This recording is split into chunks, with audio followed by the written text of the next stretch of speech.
Jadi saya ini kan sudah pernah merantau Kak kemana-mana. Nah ternyata itu memang kerja di tempat orang itu tidak enak Kak. Enak itu kerja di tempat sendiri. Saya mulai tertarik petani itu sekitar 2023. Selain bertani saya bikin konten Kak. Jadi setiap saya melakukan kegiatan di kebun itu saya selalu dokumentasikan lewat konten. Banyak sekali yang komen, "Mbak kamu ini cah wedok loh kok gelemet neng sawah, paling bing foto tok, paling bing video tok." Itu awal-awal emang kayak gitu. Bilangnya buat gimmick jadi petani ben viral gitu. Ada juga yang komen kayak gitu.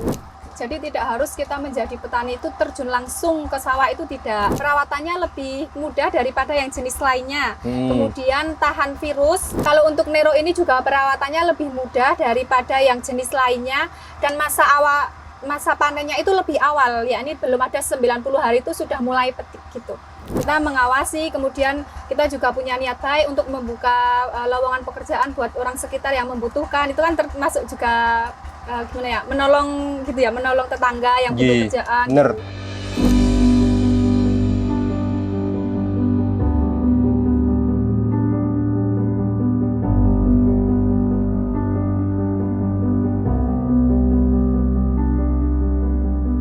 Pesannya untuk para petani, terutama petani muda di luar sana yang sedang merintis di dunia pertanian, kalian jangan malu, tetap optimis dengan tujuan kalian untuk menyejahterakan sekitaran lingkungan kalian. Karena jadi petani itu tidak perlu malu.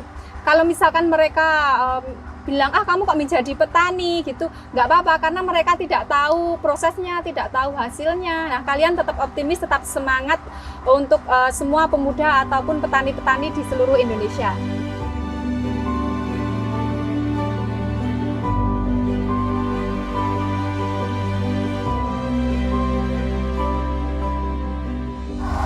Assalamualaikum warahmatullahi wabarakatuh. Baik lagi bersama saya Anang Ismawan pada channel Halbanero Official. Nah, di video kali ini kita akan belajar budidaya tanaman cabai rawit merah, di mana untuk tanaman ini sendiri bisa dikatakan untuk saat ini sangat sukses, di mana yang lain udah pada habis. Gimana perawatannya, apa saja resep-resepnya, kita akan berbincang-bincang langsung dengan petaninya. Namun sebelum masuk ke materi pembahasan, namun lebih baiknya buat teman-teman untuk like, comment, and subscribe serta share. Oke, langsung saja masuk pada sesi wawancara. Nah, di samping kiri saya ini udah ada pemilik lahan, owner atau petaninya. Bisa diperkenalkan, Mbak? Monggo. Nama saya Anissa, asalnya dari Kabupaten Magelang. Sudah sekitar 4 tahun ini berprofesi sebagai petani cabai dan juga bisnis online cabai sekalian. Saya petani tapi langsung menjualnya begitu. Oke, jadi ini Mbak ya, tidak terlibat secara langsung di lahan. Untuk saya tidak terlalu terlibat ya Kak ya, karena memang mungkin saya ke lahan cuma ngecek misalkan cabenya, ini kurang apa gitu. Mengecek cabenya ini minta apa sih gitu ya Kak ya. Bisa dikatakan nakodanya ya? Iya, bisa seperti itu. Oke, langsung ke materi Mbak ya, untuk lahan. Untuk lahan ini sendiri itu MT1 atau musim tanam 1 itu bekas padi atau tadinya sawah bero? Kalau ini tadinya bekas jagung ya. Oh, bekas jagung? Iya, bekas jagung, kemudian kayak babat alas gitu, kita mulai dari nol. Bekas jagung itu kan rata ya Kak ya, rata, terus habis itu kita cangkul, mungkin 2 kali ya mencangkulnya. Yang pertama itu diratakan dulu, dicangkul, baru yang kedua nanti kita buat bedengan seperti itu. Oke, jadi untuk lahan ini sendiri dulunya itu sawah bero atau sawah nganggur itu? Iya dulu nganggur, soalnya kalau di yang daerah sini ini tuh belum terlalu banyak menanam cabai Kak, kalau yang daerah sini. Tapi kalau yang daerah Magelang ke atas gitu sudah banyak yang menanam cabai. Untuk lokasi lahan ini sendiri? Untuk lahan sendiri ada di Dusun Cetoan, Desa Candiretno, kecamatannya ikut Kecamatan Secang Kak. Untuk Mbaknya sendiri rumahnya juga di Secang? Untuk saya rumahnya kebetulan di Gerabak Kak, di sini saya cuma ngontrak lahan itu Kak, musiman gitu. Jadi untuk lahan ini sendiri kontrakan ya? Iya, ini kontrakan. Nah, kenapa memutuskan untuk mengontrak lahan? Karena Kak, kalau di daerah saya ini kan sudah semua rata-rata petani itu menanam cabai. Nah, kemudian kalau di daerah sini belum terlalu banyak yang menanam cabai Kak. Nah, di situ saya pelajari bahwasanya kalau di lingkungan sini, sekitar sini itu belum terlalu yang banyak menanam cabai, itu tanamannya insya Allah akan bagus. Oke, menarik banget. Iya. Oke, kembali ke pengolahan lahan ini, Mbak. Iya. Untuk bedengan ini sendiri, ini menggunakan ukuran berapa, Bu? Tahu? Bedengannya itu sekitar kalau tingginya 65 cm ya Kak, 65 cm, kemudian jaraknya sekitar setengah meter jarak bedengan yang satu dengan bedengan yang lain. Oke, untuk pupuk dasar sendiri, Mbak? Kalau untuk pupuk dasar kita menggunakan pupuk kandang ayam, tapi yang sudah difermentasi atau didiamkan dulu selama kurang lebih 1-2 bulan begitu. Oke, bertujuan agar benar-benar ini Mbak, netral dari jamur-jamur patogen Iya, ya? iya betul sekali. Untuk pemakaian dolomit pakai enggak? Untuk dolomit mungkin ketika musim hujan terlalu tinggi gitu ya, musim hujannya itu terlalu tinggi, baru kita menggunakan pupuk dolomit itu cuman sekali. Jadi di lubang tanam? Untuk pupuk dolomit ya kita di lubang tanamnya, langsung di atas akarnya gitu. Oh, jadi disusul ya Mbak ya? Iya, disusul gitu. Ketika musim curah hujannya tinggi. Saat pembuatan bedengan malah nggak pakai dolomit? Kalau untuk pembuatan di sini tidak, karena ini baru untuk tanaman pertama kan, maksudnya dari olah tanaman itu belum pernah ditanamin cabai itu gitu. Oke, jadi untuk dolomit beliau tidak menggunakan di awal, namun menggunakan ketika tanaman itu sudah ditanam. Karena mengingat pada waktu itu ini sawah bero, bisa dikatakan sawah yang nganggur dalam waktu yang lama. Iya, begitu. Bisa dikatakan tanahnya udah netral. Nah, lanjut ke pertanyaan berikutnya Mbak, untuk jarak tanam daripada lahan ini sendiri?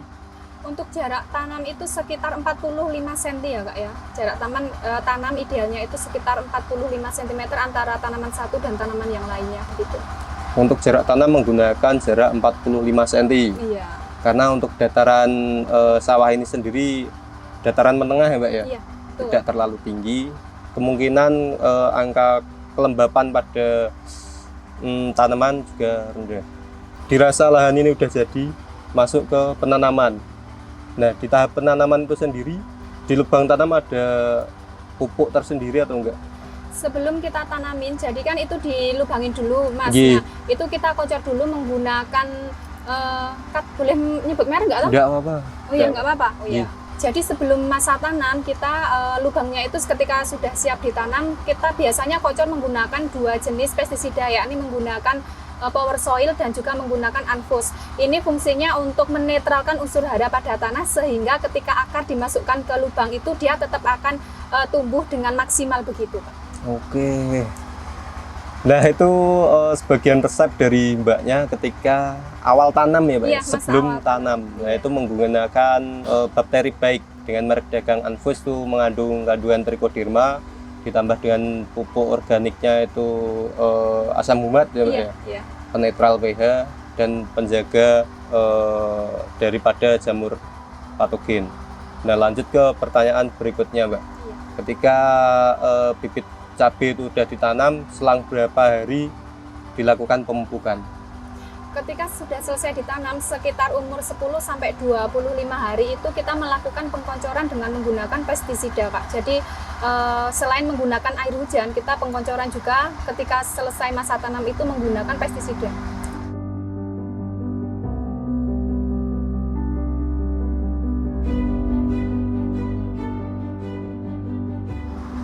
Oke, masuk ke pertanyaan berikutnya, ini untuk pemupukan di fase vegetatif. Di umur berapakah dan menggunakan pupuk apa? Kalau boleh tahu nih. Ya. Untuk di masa vegetatif saya menggunakan pupuk ultradap, yakni di usia tanaman sekitar 10-25 HST itu sebanyak 2 kali ya. Mas, Cuman ya? 2 kali itu? Ya, sebanyak 2 kali saja. Sampai fase generatif? Sampai masa generatif. Iya, menjelang fase generatif. Iya, betul. Untuk dosisnya Mbak, per tangki atau per liter? Untuk dosisnya kita per tangki ya, tangki sekitar isi 20 liter itu dosisnya itu sekitar 3-4 sendok aja. Hemat ya Mbak yo? Iya. Jadi untuk pemupukan di fase vegetatif, beliau menggunakan ultradap, di mana untuk kandungan sendiri mengandung fosfat dan nitrogen dengan dosis 3 sendok per 20 liter air. Nah, untuk penyepaian Mbak di fase vegetatif. Untuk penyerpaian di fase vegetatif itu menggunakan yang awal itu pakai ganda sel D ya Mas ya, untuk menyuburkan daunnya, kemudian juga ditambah dengan resotin begitu. Nah, untuk penyepaian ini beliau hanya menggunakan pupuk daun. dengan merek Gandasil dan insektisida Risotin. Tapi juga untuk masa generatif kita juga perlu melakukan ini Kak, cokol. Tahu istilah cokol itu ya? Penyokolan ya. Pupuk susulan loh. Ya, untuk pupuk susulan ya, pupuk susulan untuk masa vegetatif ya. Kita cokol juga pakai grower dan juga ini Fertila. Oh, Fertila. Tapi itu cokol masa generatif.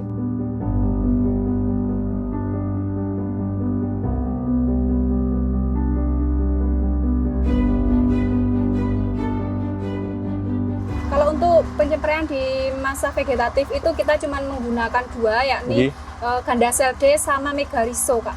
Jadi dua jenis itu untuk dilakukan penyemprotan ketika masa vegetatif. Itu yang nutrisi. Untuk yang insek? Untuk yang insektisida kita menggunakan Risotin tadi. Risotin. Iya. Oke, untuk nutrisi beliau hanya menggunakan Gandasil D ditambah dengan Megarizo ya? Iya, Megarizo itu sepertinya organik. Iya. Iya toh? Iya. Ditambah dengan insek bahan aktif Cypermethrin ya, kalau nggak salah. Atau merek dagangnya Risotin tuh. Iya, Risotin itu. Yo, cukup simpel banget ini, Mbak. Iya. Lah, oke, masuk ke pemupukan ini. Iya. Pemupukan di fase generatif. Nah, sebelum masuk ke pemupukan generatif ini, Mbak, ada lagi pupuk yang ditambahkan di masa pertumbuhan? Untuk masa pertumbuhan sementara pupuknya saya cuma pakai itu ya, Kak. Cuman kocor 2 kali. Iya, cuma kocor 2 kali. Kemudian nanti kalau curah hujannya tinggi kita menggunakan pupuk dolomit itu buat nyokol gitu kalau di masa vegetatif. Ya, pertumbuhan. Iya. Oke, kita masuk di pembahasan fase generatif atau pembuahan. Untuk pupuk sendiri masih sama dengan pupuk yang vegetatif apa udah dirubah? Mungkin ada perubahan sedikit. Kalau misalkan masa vegetatif kita menggunakan Gandasil D. Tapi kalau masa generatif kita menggunakan Gandasil B yaitu untuk buah. Kalau Gandasil B itu buah, jadi itu memacu atau merangsang buah-buahnya itu tumbuh terus gitu, Kak. Oke, jadi Gandasil B. Iya. Kemudian menggunakan satu lagi Abasel. Iya, baru dengan Risotin juga. Oke, jadi untuk penyepraian di fase generatif ini, ini hanya menggunakan 3 macam. Nah, 3 macam itu sendiri hanya Abamectin dengan merek dagang, beliau menggunakan Abasel ditambah Cypermethrin dengan merek dagang Risotin dengan ditambah apa Mbak tadi, Mbak? Gandasil B. Oh, langsung nutrisi ya, Gandasil B, fokus bunga. Oke, untuk pemupukan atau pupuk susulan ada? Ada, untuk pupuk susulan ada di masa generatif ini, yakni menggunakan grower dan juga Fertila, 2 jenis itu, Pak. Untuk menambah ini ya, Mbak, ya, nutrisi ya? Iya, untuk menambah nutrisi supaya tanamannya itu nyogol terus gitu loh. Bener. Nah, kembali ke pertanyaan yang awal ini sampai ketinggalan. Untuk tanaman ini sendiri umurnya udah berapa bulan loh, Mbak? Berapa hari? Kalau tanaman ini umurnya itu sudah sekitar 155 HST, Mas. Udah petikan ke berapa ini? Udah petikan ke 17. Ke 17 ini sekarang. Oke. Berarti dapat harga tinggi terus ya? Iya, kebetulan kemarin dapat harga yang sempat di 90, 88 gitu. Yo. Loh. Nggak bahaya ya? Untuk lahan ini sendiri, Mbak, ada penjagaan khusus atau enggak ketika harga tinggi seperti ini? Oh iya, ketika harga tinggi itu kita setiap malam ketika mau panen saja ya, Mas. Ini kan 3 hari sekali panennya. Nah, pas mau panen itu baru kita jaga gitu. Di sini kita tidurnya di gubuk sini. Kembali ke ini, Mbak, petikan. Untuk petikan sendiri jumlah terbanyak berapa kilo? Kalau jumlah terbanyak sekitar 2 kintal 20. 2 kintal 20 ya. Itu sekitar dipetikan ke 10-11 itu sekitar segitu, iya. Dapat 2 kintal 20 iya. Dengan interval petik 3 hari sekali ya? 3 hari sekali ya. Yuh, mantep. Oke, masuk ke materi lagi nih, Mbak. Untuk penanganan daripada Anthranoxa patek, menggunakan fungsida apa? Kalau patek biasanya saya menggunakan ini, Mas, Rajatrin. Rajatrin, iya. Rata-rata kalau di saya menggunakan Rajatrin sama pupuk ini, Spring dicampur dengan Rajatrin gitu. Ada lagi? Cuma 2 itu untuk pencegah patek. Untuk Mancozeb pakai enggak? Untuk kalau Mancozeb juga pakai, tapi itu ketika ini ya sudah apa namanya, maksudnya sudah pateknya itu sudah banyak gitu. Oh, jadi malah jurus terakhir itu, Bang? Iya. Oke, karena dirasa ayo di sekitar lahan ini kebanyakan tanamannya jagung sama padi ya, Mbak ya? Iya, iya betul. Enggak, untuk antranoksa atau jamur patogen nggak separah yang wilayahnya udah tanaman cabai semua. Iya, betul sekali. Karena biasanya kalau misalkan lahan apa tanaman muda dekat dengan tanaman yang berumurnya sudah tua, itu otomatis nanti bisa pateknya atau penyakitnya bisa nular gitu. Oke, bener banget, soalnya di tempat saya juga gitu. Atasnya tanaman tua, bawahnya tanaman muda. Iya, nanti kalah, yang muda kalah. Bener. Sampai kelupaan ini untuk varietas daripada tanaman cabai ini sendiri. Oh iya, untuk varietas tanaman cabai ini adalah jenis lestari. Jadi dia itu tanamannya tipenya itu lebih tinggi. Kemudian kalau dipegang itu cabenya itu lebih keras gitu. Oke. Nah, untuk contoh daripada tanaman buah lestari seperti ini, teman-teman. Iya. Saya potong enggak apa-apa ya? Boleh. Kulitnya agak tebal. Iya, kulitnya lebih tebal, kemudian lebih berbobot daripada cabai yang lain gitu. Makanya beliau juga penjualannya melalui online, ya Mbak ya? Iya. Sampai kiriman paling jauh kemana, Mbak? Kiriman paling jauh ke Bali. Ke Bali. Iya, ke Kuat Bali. itu, Mbak? Iya, kuat. Oke. Ada rahasianya. Oh, ada rahasianya. Rahasianya itu di packing atau apa? Iya, kita packing pakai kardus terus dikasih lubang gitu kan. Nah, Iya. sebelum kita tutup, kita kasih bawang putih. Nah, bawang putih itu yang bikin si cabenya ini awet dan tahan lama begitu. Lah ini teman-teman, ini cabai lestari. Dimana ini cabai ini kan cabai tipe Tavi.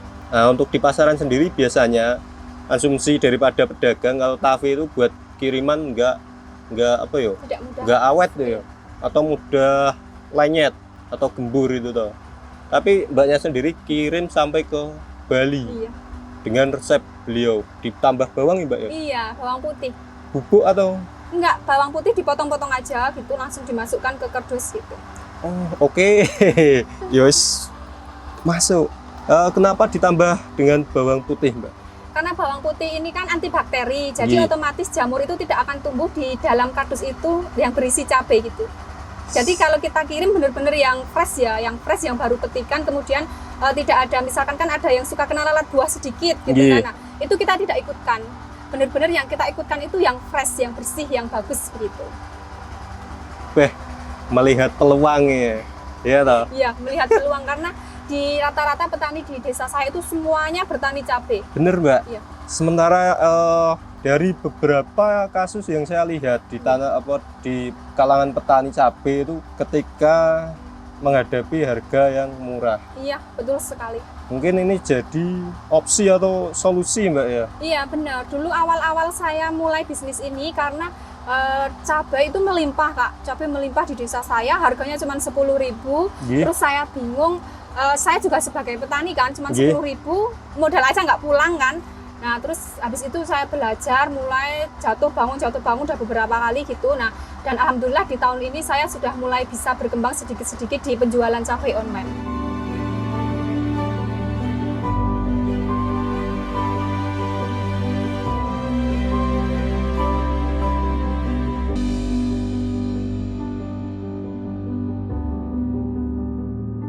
Oke Mbak, sampai kelupaan untuk bertanya, untuk tanaman ini sendiri itu tanaman tunggal atau bertumpang sari? Oh iya, kalau ini kebetulan tanamannya tumpang sari ya Mas, tumpang sari dengan cabai keriting, ini mereknya merek Nero. Ini Mbak ya? Iya, betul sekali. Jadi cabainya itu ini ya Kak, lebih panjang dan juga lebih keras, awet. Misalkan ini juga dikirim juga bagus Kak. Misalkan ini pengiriman dalam perjalanan 2-3 hari juga bagus ini. Masih bisa awet? Iya, masih bisa awet. Untuk masa panen sendiri Mbak, daripada Nero Tavi ini sendiri lebih awal atau malah terlambat? Iya. Untuk masa tanam ini justru lebih awal daripada yang cabai rawit merah Kak. Kalau misalkan cabai rawit merah kan itu nunggu 3 bulan lebih. Nah, Iya. tapi kalau jenis Nero ini belum ada 90 hari aja dia sudah bisa panen. Untuk petikan daripada si keriting Nero Tavi ini sendiri udah berapa kali? Kalau petikan ini sekitar sudah 20 kali karena lebih awal daripada yang cabai rawit merah begitu. Oke. Iya. Nah, untuk tekstur daripada cabai rawit keriting Nero Tavi, saya potong enggak apa ya? Boleh, Apa boleh. ada yang udah? Enggak, potong aja Nggak apa ya? Iya. Lah ini Ini teman-teman, untuk keriting Nerotavi kulitnya juga tebal. Iya. Ini rekomen buat di dataran rendah, menengah. Kalau yang tinggi mungkin perawatannya cukup ekstra. Iya. Betul. Karena mengingat di daerah yang tinggi biasanya non tavi tanamnya. Tapi nanti kita coba di daerah yang lebih tinggi. Ya dah. Pernah kirim keriting Mbak Nerotavi ini sendiri? Pernah kirim yang ini Tavi kan. Kemudian sampai ke Jakarta, itu Jakarta sekitar perjalanan 2-3 hari, alhamdulillah sampai sana aman. Mungkin cuma sih ini tangkainya aja yang sedikit layu, ya. Tapi cabenya masih aman. Cabenya aman, Iya, masih cuman aman. di tangkai. Tangkainya agak sedikit layu karena di perjalanan gitu kan. Oke Mbak, untuk pemupukan sendiri ini menggunakan kalsium atau enggak? Ya, kalau pemupukan saya juga menggunakan kalsium tapi yang cair. Yang cair. Ya, jadi diikutkan dicampurkan waktu penyemprotan gitu. Sehingga menghasilkan buah yang bisa dibilang sangat keras Mbak ya? Iya, ini karena dari kalsiumnya sejak awal kita sudah menggunakan kalsium yang bagus. Karena dari beberapa kalsium saya sudah mencoba. Nah, paling tertarik atau paling bisa direkomendasikan itu yang jenis merek Fertin. Yang cair ya? Iya, yang cair. Mungkin karena cair itu udah endapan daripada yang bubuk ya? Iya, betul sekali. Oke. Efek daripada penggunaan kalsium ini sendiri menurut Mbak E? Kalau dari kalsium itu menjadikan buahnya itu lebih ini Kak, lebih berisi, berat gitu Kak. Kan kalau misalkan ada kan cabai yang cuma dipegang kayak ringan banget. Nah, kalau dilengkapi dengan kalsium sejak awal nanti tuh bobot cabainya itu kayak semakin berbobot begitu. Iya. Untuk penyempraian sendiri Mbak, kalsium itu dicampur dengan insek atau enggak? Iya, kalsium dicampur dengan insek, kemudian ada juga nanti gelpungan itu Kak. Kalsium, terus gelpungan sama lem. Biasanya lem atau perekat itu pasti selalu menggunakan ketika melakukan penyempraian. Aman itu? Iya, aman.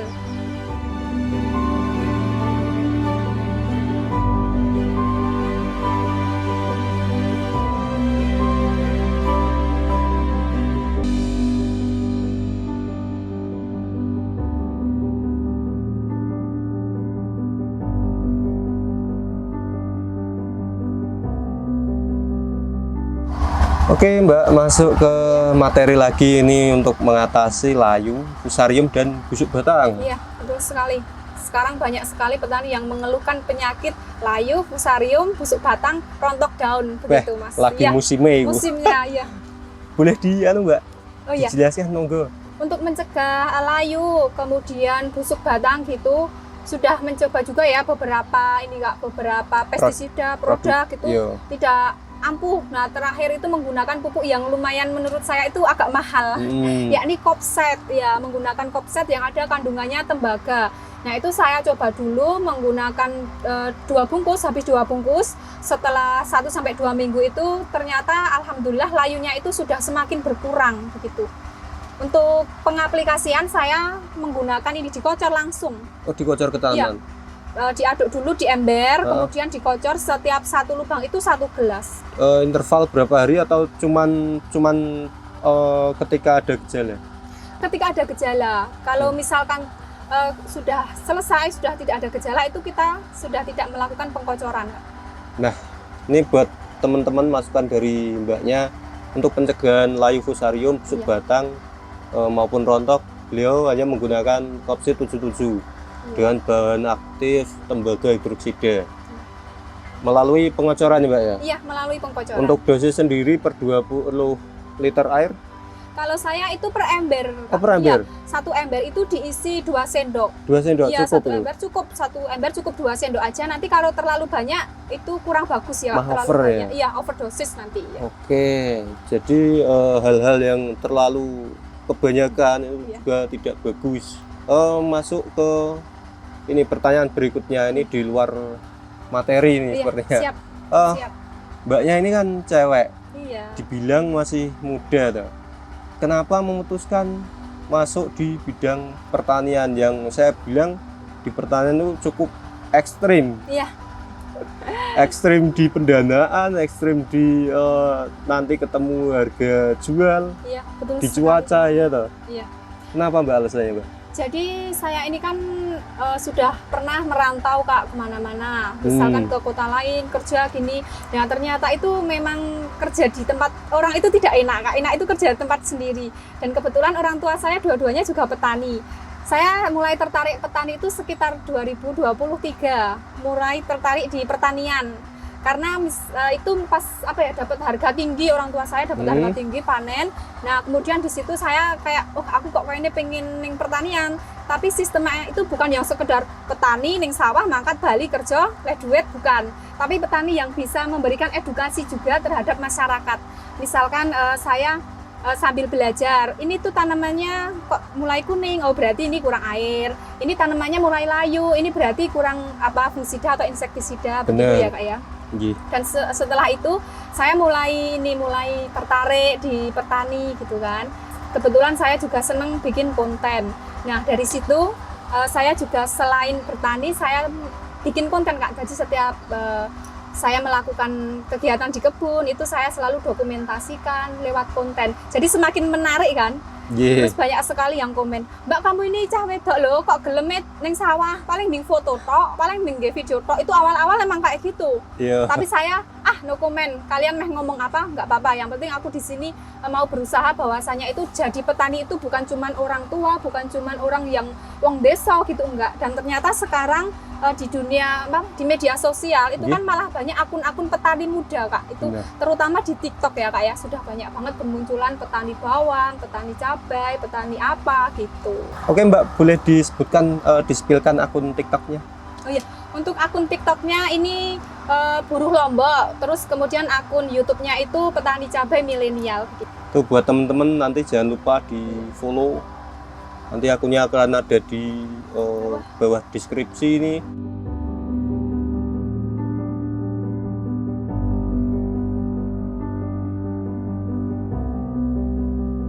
Kebanyakan petani itu kebanyakan orang mandang petani itu gendong tangki, gendong tangki, ngocer, panasan. Padahal enggak, kita jadi nakodanya pun enggak masalah. Betul sekali. Sembari memanfaatkan lingkungan sekitar, mana buat ngangkat ini perekonomian masyarakat sekitar. Jadi kita hanya mengarahkan ketika tanaman ini membutuhkan nutrisi, kita yang mengarahkan. Betul sekali. Jadi tidak harus kita menjadi petani itu terjun langsung ke sawah, itu tidak. Kita mengawasi, kemudian kita juga punya niat baik untuk membuka lowongan pekerjaan buat orang sekitar yang membutuhkan. Itu kan termasuk juga menolong gitu ya, menolong tetangga yang butuh kerjaan. Bener Bu Yengit. Nah itu buat teman-teman itu yang kadang ini cuman buat popularitas, popularitas ya. Gimmick biasanya. Bilangnya buat gimmick jadi petani ben viral gitu. Ada juga yang komen kayak gitu. Numpang tenar ya. Iya, betul sekali. Padahal ya ada kalanya tani itu ya emang perlu ini. Pansos. Oke, berikut materi dari Mbaknya, pengalaman tentang budidaya tanaman cabai. Oke Mbak, pesan dan kesan buat para petani. Kesan tentang daripada Cabai Lestari dan Nerotavi. Oh iya, siap Mas. Untuk pesannya untuk para petani, terutama petani muda di luar sana yang sedang merintis di dunia pertanian, kalian jangan malu. Tetap optimis dengan tujuan kalian untuk menyejahterakan sekitaran lingkungan kalian. Karena jadi petani itu tidak perlu malu. Kalau misalkan mereka bilang kamu kok menjadi petani gitu, nggak apa-apa, karena mereka tidak tahu prosesnya, tidak tahu hasilnya. Nah kalian tetap optimis, tetap semangat untuk semua pemuda ataupun petani-petani di seluruh Indonesia. Buat teman-teman petani ini yang masih muda, jangan introvert ya. Ya kalau kata-kata sekarang kan introvert ya. Oke. Untuk kesannya Mbak daripada tanaman Cabai Lestari ini sendiri dan Nerotavi.